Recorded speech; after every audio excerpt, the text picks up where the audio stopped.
Olá, que a paz de nosso Senhor Jesus Cristo esteja contigo. Na aula anterior, estudamos sobre Deus. Compreendemos que Deus é um governo universal. E ainda que exista apenas um Deus, o nosso Deus existe mais de um indivíduo. Por isso, no hebraico, a palavra empregada que traduzimos por Deus é Elohim, uma palavra plural. É, portanto, que todas as vezes que aparece a palavra Elohim, os verbos estão conjugados na primeira pessoa do plural, concordando com o sujeito principal da frase. Vamos conferir? E disse Deus: façamos o homem à nossa imagem, conforme a nossa semelhança. Gênesis 1:26. Ainda que a alta crítica literária atribui que o plural de Elohá, isto é, Elohim, é apenas referência aos atributos da divindade, isto é, onisciência, onipresença e onipotência de Deus, o sentido etimológico da palavra não diz isso. Em sua simplicidade, diz apenas que é plural. A palavra tem poder, e nós iremos fazer uma dinâmica para apresentar aqui o poder da palavra. Porque na aula anterior, nós fizemos uma referência que usamos a palavra Deus, que tem origem na palavra grega Zeus, mas queremos apresentar o poder da palavra em seu emprego. Compare comigo esta dinâmica. Eu tenho aqui em minhas mãos uma nota de R$2. De que papel é feita esta nota? Todos nós sabemos que é do papel moeda. Eu tenho aqui também uma régua e vamos fazer agora a medição para saber qual a medida desta nota. Aqui, se medirmos, nós iremos encontrar exatamente 14 centímetros por 6,5. 14 centímetros por 6,5. Nós temos aqui também uma balança de precisão. E vamos agora fazer, então, vamos pesar esta nota. Se eu lançar esta nota aqui em cima, a balança me diz que ela pesa exatamente 0,09. Exatamente isto. E eu tenho aqui também uma nota de R$100. De que papel é feita esta nota? Do mesmo papel moeda. Vamos conferir agora a medida desta nota. Se medirmos aqui com a régua, ela mede exatamente 14 centímetros por 6,5. Exatamente isto. Se colocarmos esta mesma nota na balança de precisão, vamos entender que ela pesa 0,09. Você pode estar pensando, uau, é feito do mesmo material, tem a mesma medida e o mesmo peso. E qual a diferença? A diferença está exatamente na palavra. A palavra que demos a elas. Uma vale R$2 e a outra R$100. Falando de ciência da salvação, a justiça é inerente ao caráter de Deus. No plano da criação, Deus proveu um meio em caso de necessidade. Assim como um fabricante de automóvel, quando fabrica o veículo, coloca no veículo o extintor de incêndios.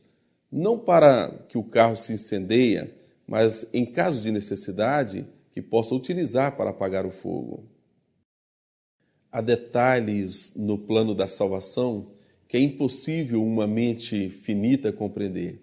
Por isso serão estudados por toda a eternidade. Só adentrei a este tema para poder falar da hierarquia da divindade. Quando falamos de hierarquia, pensamos sempre em superiores e subordinados. Isto porque pensamos apenas em hierarquia vertical. Entretanto, existe a hierarquia horizontal. E em se tratando de divindade, não existe superiores e subordinados. O que existe é um plano da salvação. Um indivíduo da divindade se fez pai e o outro se fez filho, para que possamos assim alcançar a nossa salvação. Cantai a Deus, cantai louvores ao seu nome. Louvai aquele que vai sobre os céus, pois o seu nome é Já, e exultai diante dele. Pai de órfãos e juiz de viúvas é Deus no seu santo lugar. Salmos 68, 4 e 5. Este Pai que o Salmo 68 apresenta é na forma genérica as divindades bíblicas. No contexto do Antigo Testamento, aparece muito a palavra Senhor no texto contemporâneo, que é YHWH, o verbo ser em tempo indefinido, e não pode ser empregado como nome próprio a um indivíduo da divindade. Na verdade, o nome Senhor, que substitui o tetragrama, é genérico, tanto ao Pai quanto ao Filho. O Antigo Testamento tem 3 correntes documentárias: eloísta, javista e sacerdotal. E o Salmo 45 tem uma passagem que apresenta 2 sujeitos chamados de Deus. O teu trono, ó Deus, é eterno e perpétuo. O cetro do teu reino é um cetro de equidade. Tu amas a justiça e aborreces a impiedade. Por isso, Deus, o teu Deus te ungiu com óleo de alegria, mais do que a teus companheiros. Salmos 45, 6 e 7. Porque a qual dos anjos disse jamais: Tu és meu filho, hoje te gerei? E outra vez: Eu lhe serei por pai e ele me será por filho? E quando outra vez introduz no mundo o primogênito, diz: E todos os anjos de Deus o adorem. E quanto aos anjos diz: O que de seus anjos faz ventos, e de seus ministros labareda de fogo. Mas do Filho diz: Ó Deus, o teu trono subsiste pelos séculos dos séculos. Cetro de equidade é o cetro do teu reino. Amaste a justiça e aborreceste a iniquidade. Por isso Deus, o teu Deus, te ungiu com óleo de alegria, mais do que a teus companheiros. Hebreus 1, 5 a 9. A natureza do Pai é um grande mistério. Tudo o que sabemos sobre Ele é que Ele é eterno e habita numa luz sem acesso. O mistério de sua natureza não é revelado a nós. Vejamos o que diz a palavra do Senhor. Aquele que tem, ele só, a imortalidade, e habita na luz inacessível, a quem nenhum dos homens viu nem pode ver, ao qual seja honra e poder sempre eterno. Amém. 1 Timóteo 6, 16. Ninguém jamais viu a Deus. Se nos amamos uns aos outros, Deus está em nós e em nós é perfeita a sua caridade. 1 João 4,12. Nas páginas do Novo Testamento, a presença do Pai é encontrada com facilidade distinta da pessoa do Filho. O primeiro registro das palavras de Cristo foi por uma ocasião de uma festa pascual, quando seus pais, José e Maria, o esqueceram entre os doutores da lei. Respondeu Jesus: Por que estavam me procurando? Não sabeis que me convém tratar dos negócios de meu pai? Bem, agora vamos ver uma sequência de textos bíblicos apresentando a relação íntima entre o Pai e o Filho. Em Mateus capítulo 6, versículo 9, traz aqui a oração modelo: Pai nosso que estás nos céus. Uma oração que o nosso Senhor nos ensinou. Em João capítulo 2, versículo 16, apresenta Jesus purificando a casa de seu Pai. Como ousais transformar a casa de meu Pai em mercado? Em João capítulo 3, versículo 16, o Pai envia o Filho para salvar o mundo, porque Deus amou o mundo de tal maneira que deu seu Filho unigênito, para que todo aquele que nele crê não pereça, mas tenha a vida eterna. O Pai ama o Filho. João 3 e 35. O Pai ama o Filho e todas as coisas confiou às suas mãos. E logo abaixo no versículo João 3, 36, quem rejeita o Filho está debaixo da ira de Deus. Todo aquele que crê no Filho tem a vida eterna, mas todo aquele que rejeita o Filho não verá a vida, pois sobre ele permanece a ira de Deus. João 4 e 23, o Pai procura os verdadeiros adoradores, mas vem a hora e já chegou, em que os verdadeiros adoradores adorarão o Pai em espírito e em verdade, pois o Pai procura tais que assim o adorem. Ainda no evangelho narrado por João, no capítulo 5, versículo 17, o Pai trabalha incessantemente. Meu Pai trabalha até agora, e eu trabalho também. 5:23, quem não honra o Filho não honra o Pai.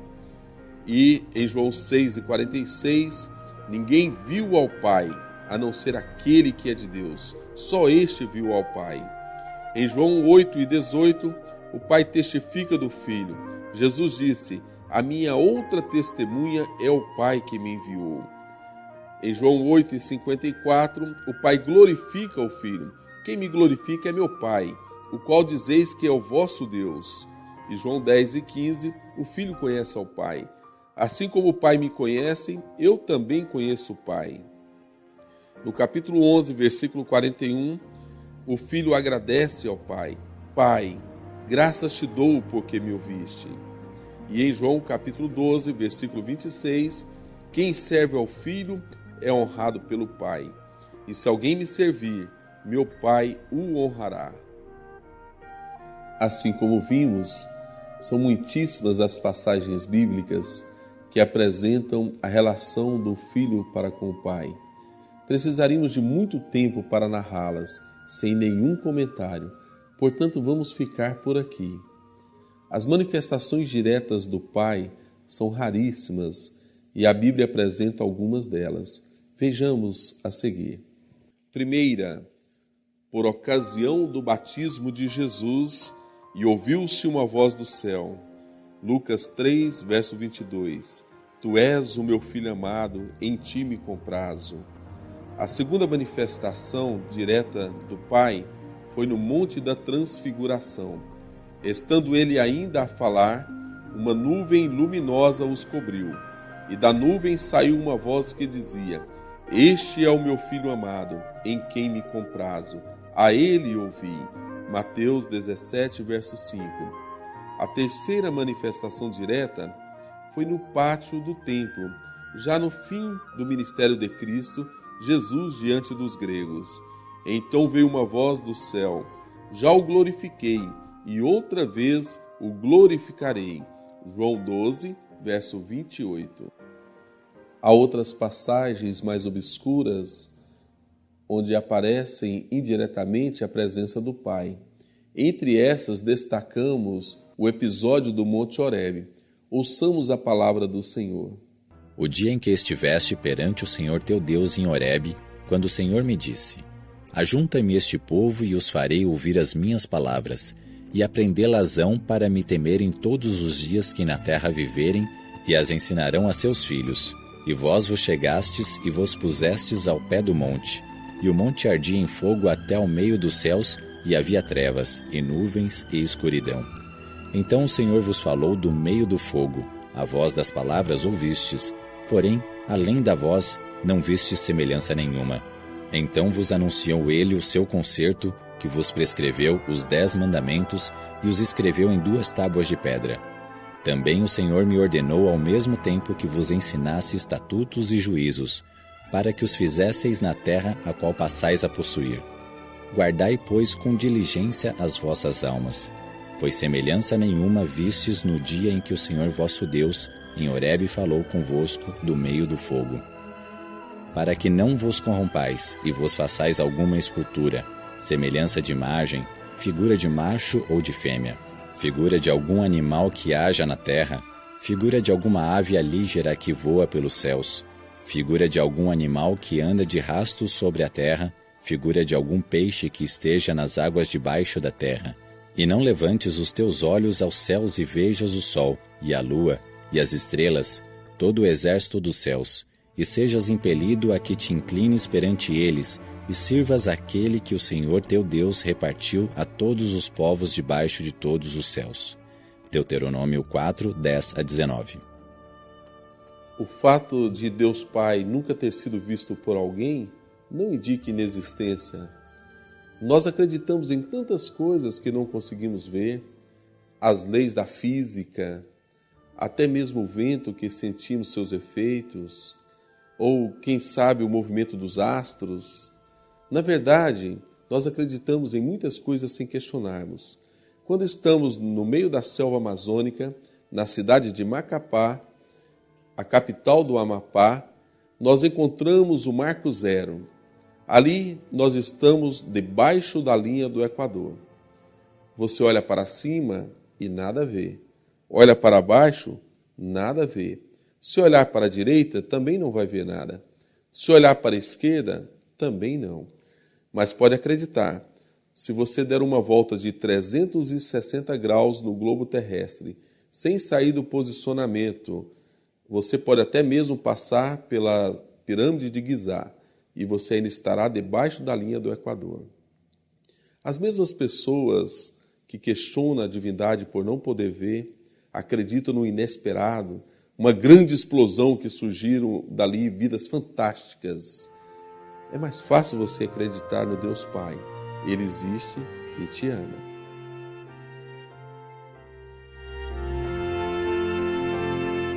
Tuas obras te coroam como uma luz de esplendor.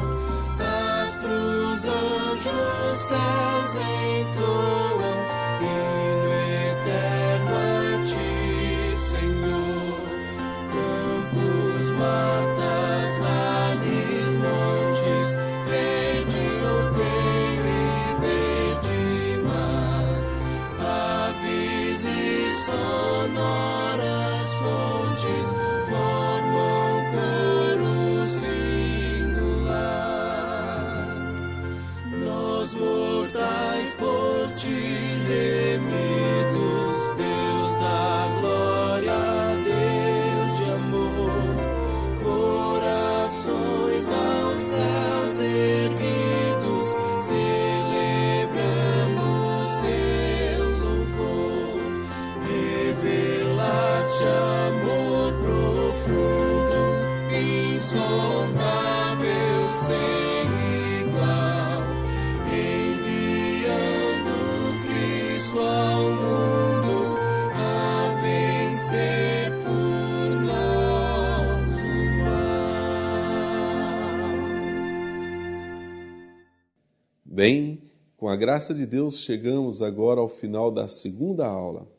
Estudamos sobre a pessoa do Pai. Compreendemos que ele nunca foi visto por alguém, mas, mesmo assim, vimos o seu grande amor para conosco.